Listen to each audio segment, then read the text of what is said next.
le chef de l'État Joseph Kabila a promulgué ce jeudi la nouvelle loi électorale votée il y a peu au Parlement. La promulgation de cette loi était, vous le savez, le seul préalable avant la publication du calendrier électoral. Et quelques heures après la promulgation de la loi électorale, la Commission électorale nationale indépendante a publié le calendrier global des élections. Ce calendrier qui inclut tout le cycle électoral fixe la présidentielle et les législatives au 27 novembre 2016. Quant aux élections provinciales, municipales, urbaines et locales, elles auront lieu le 25 octobre 2015. Leurs résultats seront annoncés le 10 décembre. Sachez que les sénateurs seront élus le 17 janvier 2016, alors que l'élection des gouverneurs et vice-gouverneurs aura lieu le 31 janvier 2016. Le 26 novembre 2016, installation du matériel et aménagement des bureaux de vote. Le 27 novembre 2016, jour de scrutin combiné présidentiel et législatif, ouverture des bureaux de vote et de dépouillement, déroulement du vote et de dépouillement. Du 28 novembre au 6 décembre 2016, ramassage et compilation des résultats du vote présidentiel. Ramassage et compilation des résultats du vote législatif. Le 7 décembre 2016, annonce des résultats provisoires de l'élection présidentielle par la Commission électorale nationale indépendante. Du 8 décembre au 16 décembre 2016, recours et traitement des contentieux des résultats des élections présidentielles. Le 17 décembre 2016, publication des résultats définitifs de l'élection présidentielle. Le 20 décembre 2016, prestation de serment du président élu. Le 27 janvier 2017, annonce des résultats provisoires pour les élections législatives nationales. Du 28 janvier 2017 au 4 février 2017, recours relatif au contentieux des élections législatives nationales. Autre titre d'actualité, ouverture ce jeudi du séminaire gouvernemental à la Cité de l'Union africaine. Pendant 2 jours, les membres du gouvernement vont échanger sur plusieurs matières. Pour le Premier ministre Matata Ponyo, qui préside ces assises au nom du chef de l'État Joseph Kabila, l'objectif global est de créer un consensus interne pour l'action gouvernementale et le leadership face à la gestion de la chose publique. Mathieu Kamango. 9h30. Toute l'équipe gouvernementale affiche complet à la Cité de l'Union africaine. Tout a commencé par les remerciements du gouvernement au président de la République, qui est l'initiateur de ces assises. D'entrée de jeu, le Premier ministre représentant le chef de l'État Joseph Kabila a tenu à rappeler les objectifs principaux de ce séminaire du gouvernement de cohésion nationale. C'est une occasion unique pour nous de réfléchir ensemble selon les orientations du chef de l'État et de consolider le processus de cohésion nationale, en commençant par l'exécutif national. Joignons donc nos mains ensemble pour écrire avec un seul stylo la plus belle page de ce pays sous le leadership du président de la République. 5 sessions jour de 80 minutes chacune, avec des exposés, échanges et débats sous la conduite d'un modérateur. Et ce jeudi déjà, plusieurs thématiques seront abordées, dont le leadership de l'équipe gouvernementale par Persus Zongo, Premier ministre honoraire du Burkina Faso. Autre thème, les acquis économiques et sociaux de l'État face à l'émergence. Pour le Premier ministre Matata Ponyo, représentant le chef de l'État Joseph Kabila, ce séminaire est une occasion pour réfléchir ensemble sur la vision globale du gouvernement et de rappeler qu'à l'équipe gouvernementale, il n'y a pas de parti politique. Le gouvernement ne compte pas en son sein des partis politiques. Notre parti politique, c'est désormais les gouvernements. Nous devons faire de notre équipe une équipe de combat, comme l'a recommandé le chef de l'État. Une équipe qui sait se dépasser, une équipe qui sait convaincre, une équipe qui s'est arraché l'adhésion de l'ensemble de la population au profit d'un pacte social entre le président de la République et l'ensemble du peuple congolais. Aucun membre du gouvernement n'est appelé à faire cavalier seul. Coopération dans ce journal, la RDC et l'Angola s'inscrivent dans une démarche de redynamisation des relations. C'est ce qui justifie la présence à Kinshasa d'une forte délégation des membres du gouvernement angolais. Conduite par le ministre d'État et chef de la maison civile de l'Angola, la délégation a été reçue par le Premier ministre Matata Ponyo. Un seul objectif au cours de cette rencontre, la mise en œuvre des accords signés à Kinshasa entre les deux gouvernements lors de la dernière visite officielle du président angolais.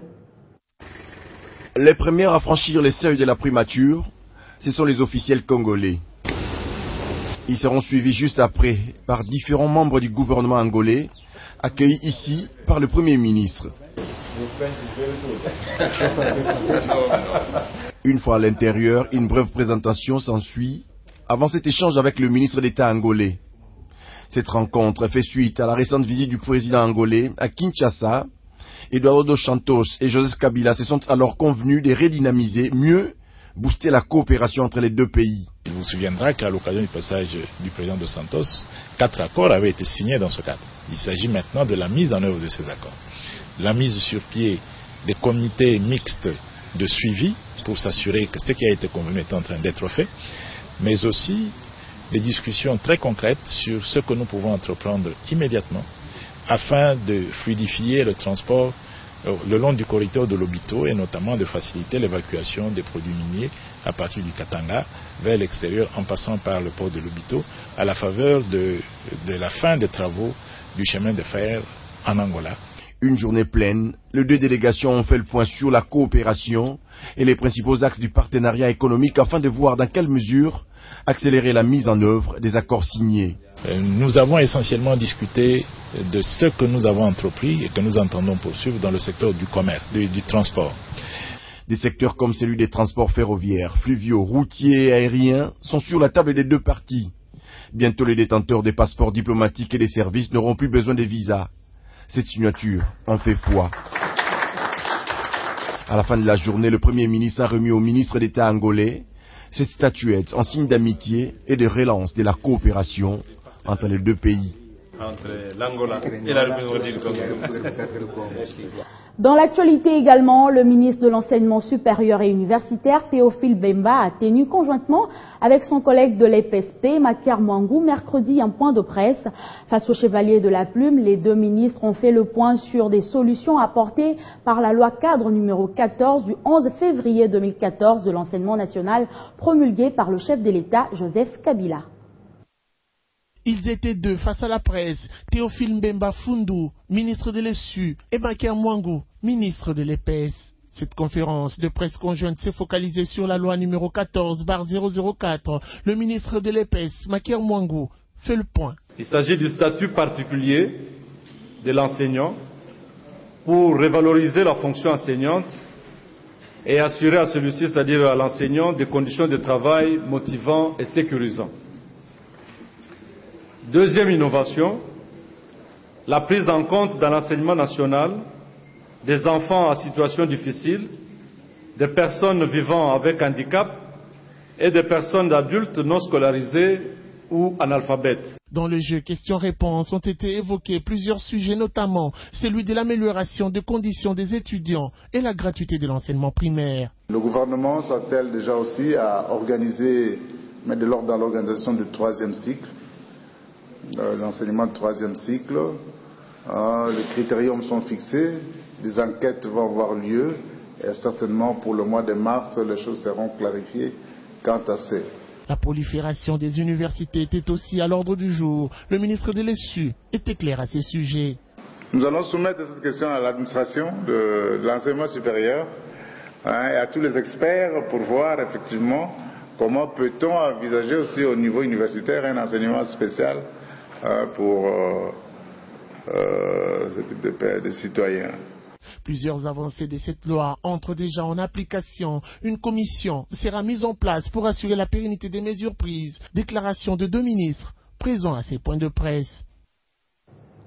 Et puis l'autorité des régulations des postes et télécommunications du Congo, ARPTC, et le ministère de l'économie nationale vont désormais travailler en étroite collaboration pour redéfinir les principes de planification de services de télécommunications. Le directeur général de l'ARPTC, Oscar Makunda, l'a déclaré lors d'une audience lui accordée par le ministre de l'économie nationale, Bahati Lukwebo. Suivez. L'autorité de régulation de la poste et des télécommunications du Congo tient à mettre son expertise à la disposition du ministère de l'économie nationale, notamment dans l'élaboration de la structure des prix dans le domaine de la télécommunication. Le travail de la régulation du secteur de la poste et des télécommunications appelle une concertation avec le ministère, étant donné que ce que nous faisons a comme impact, n'est-ce pas, de veiller sur le bien-être du consommateur. Une démarche saluée par le ministre de l'économie nationale qui estime très à propos, dans l'intérêt du consommateur congolais, cette volonté de l'organe de régulation. Bien avant cet échange, le ministre Bahati Lukwebo s'est entretenu avec le directeur général de United Bank of Africa, Marcel Bitang. Cette institution bancaire panafricaine veut étendre ses activités dans d'autres provinces de la RDC, mais avec le soutien du gouvernement congolais. Aujourd'hui, la banque compte 6 agences en République démocratique du Congo, donc 5 à Kinshasa et une à Lubumbashi, avec pour ambition de se déployer très rapidement dans les autres régions, à l'Est et dans le Bas-Congo. Donc, c'est dans le cadre de ce développement qu'il est important de rencontrer les acteurs clés de l'économie. L'UBA travaille en partenariat avec le gouvernement de la RDC dans la bancarisation. Plus de 22 000 fonctionnaires de la ville de Kinshasa perçoivent leur paye à cette banque panafricaine. Évaluation des projets du FPI, on en parle dans ce journal avec la ronde effectuée par le directeur général de l'entreprise, Constantin Benguele. Il a visité le siège de fabrication des robots intelligents, un projet financé par son entreprise. Regardez. On peut facilement le reconnaître, ces robots intelligents implantés dans la ville de Kinshasa pour réguler la circulation routière. Il y a plusieurs sortes de robots au monde, mais la toute première, il faut avoir un robot qui est en train de réguler la circulation dans un carrefour et qui fait directement les contrôles de la circulation routière. C'est Made in Congo. Cette innovation avait connu le financement du FPI, ce qui explique cette visite d'inspection du directeur général du FPI, Constantin Benguele. Nous remercions d'abord le DG de l'FPI parce que c'est lui qui a cru à notre projet.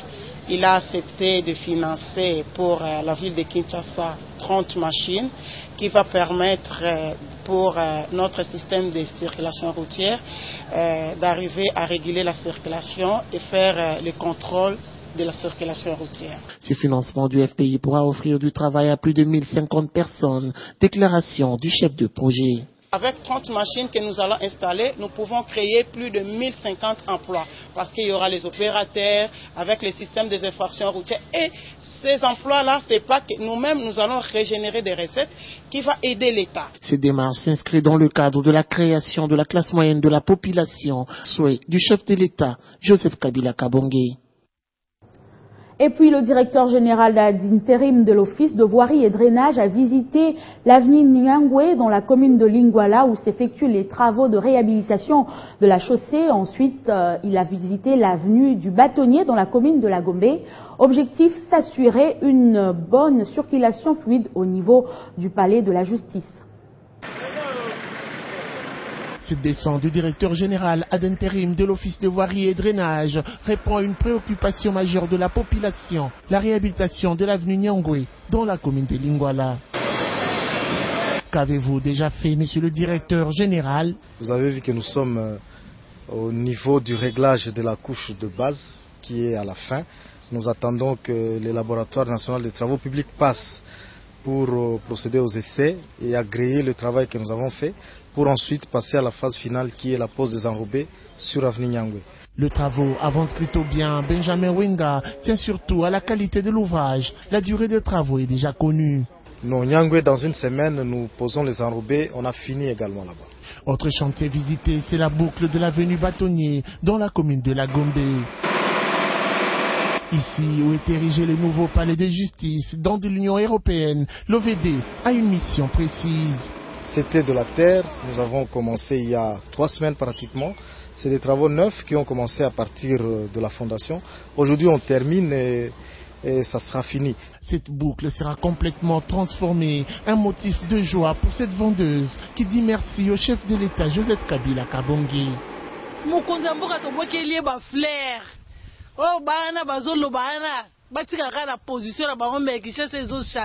Outre ces 2 chantiers, l'Office de voirie et drainage envisage par faire d'autres. Déclaration de son directeur général, Benjamin Wenga. Rendons-nous au Kasaï oriental. La cité de Lusambo, chef-lieu du territoire qui porte le même nom, a fait une véritable démonstration de soutien au chef de l'État Joseph Kabila. Tout s'est passé samedi dernier à travers une marche organisée de manière spontanée